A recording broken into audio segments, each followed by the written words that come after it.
Guys, this year I'm celebrating 17th of May for the first time with my boyfriend's family, so let's prepare some breakfast. I may have gone way over budget with the shopping, but it's gonna be good. I'm currently filming this in May, and this month is important for all Norwegians.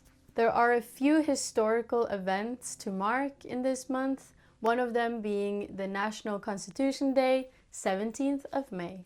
On this day, we wear our national costumes called bunad, and based on where you live or where your ancestors used to live, the embroidery patterns are different.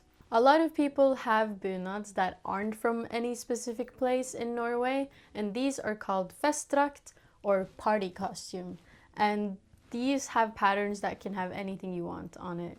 Norwegians are very proud of their constitution and their country, and therefore people go crazy on this day with food and parties. We get together with friends and family to celebrate with games and eating breakfast especially, and seeing or walking in the children parades that are in every town all over Norway. Disclaimer, I don't really use measurements or follow the ingredient list fully, so I recommend following these recipes with caution. Alright, let's get started. First, the cheesecakes. I'm lining 2 round pans with parchment paper. I couldn't find the second spring form, so a pie pan will have to do.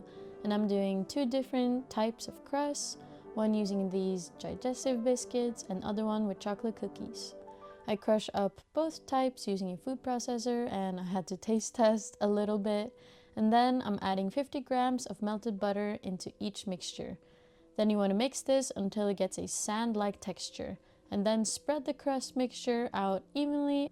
I'm using a cup to make it easier, and put it into the fridge for about 2 hours to chill. In the meantime, we're gonna make the cream filling. First, I start by blending the cottage cheese into a creamy-like texture, and then I'm whipping 2 packets of vegan whipping cream and a pinch of sugar. Then I'm carefully mixing in the vanilla sauce and the vanilla yogurt. Now that our crusts have chilled, we can add the cream mixture and spread out evenly. Pop these in the freezer for about 2 hours, and then in the fridge for at least 6 to 8 hours or overnight. Now the homemade aioli. All you need is 3 cloves of garlic, 2 eggs, 1½ teaspoon of mustard, juice from half a lemon, and some salt and pepper. Blend with an immersion blender and slowly add oil until desired consistency. I know my boyfriend's family like it almost like a vanilla pudding. I'm gonna blend a lot between each little pour of oil. Now it's time to make the overnight focaccia. Put all ingredients in a bowl and mix together with a whisk or a KitchenAid like I'm using, and put in the pan with some oil and leaving overnight in a cool place.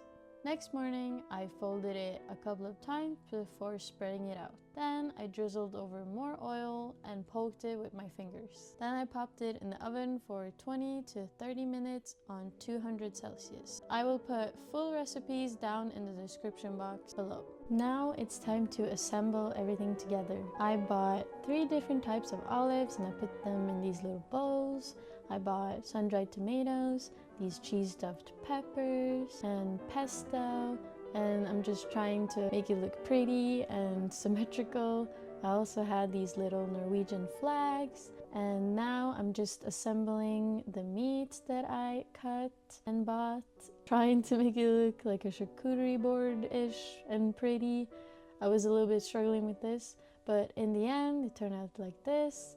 The cake I decorated to be the Norwegian flag, adding blueberries and raspberries. Voila! This is how the breakfast table turned out. It tasted so good, and it was definitely worth all the hard work. This is me and my boyfriend, and I'm wearing my beautiful bunad. Thank you so much for hanging out with me in this video. If you are looking forward to seeing my upcoming projects as well as other recipes, make sure to subscribe and hit the bell icon so you get a notification on when that is.